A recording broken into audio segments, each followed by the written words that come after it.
Resident Evil 7 is the 7th game in the Resident Evil franchise. Definitely.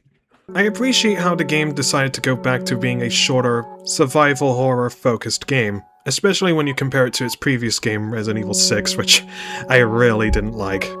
I've heard quite a few people say that Resident Evil 7 is the scariest game in the franchise, and while I wasn't that scared while playing it, I can definitely understand why. It's definitely the game that made me feel the most disturbed.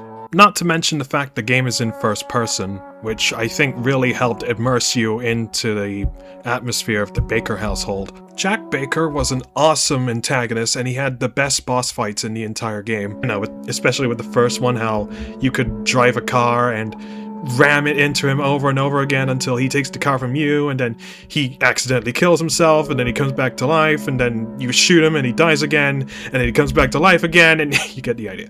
Although I will say, as much as I enjoyed this game, it really dragged on near the end. Like, after the fight against Jack in the shed, I just kind of thought, okay, this is going to be the final boss, but it turns out he wasn't the final boss, kind of.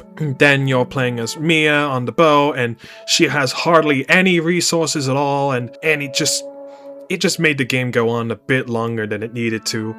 I was just ready for the game to be over when I cured Mia, because why the hell would I ever choose Zoe when my wife was the entire reason I came to this place? But yeah, overall, I really like this game, and I can't wait to play Resident Evil 8.